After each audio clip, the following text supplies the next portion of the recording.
Um, why do you believe that we should be paying attention to the metal 3D printing technology? Why should the average consumer be looking at this?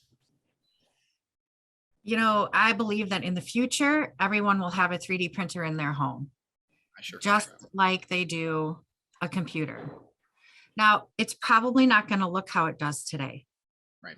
but it will definitely be easy for people to just create objects out of essentially nothing in the future, right? This is the start of that. We're at the very beginning of the next manufacturing revolution. I mean, this technology, and I'm not talking about just the virtual foundry, but all of it together. This technology is as monumental as the invention of the steam engine, as the invention of the assembly line.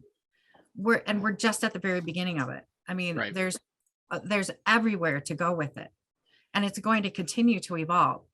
So why should you do it? Well, why wouldn't you do it? It's the next thing. You're going to be doing it eventually. Mhm. It's just a matter of time when. Right. Yep. It's just a matter of time.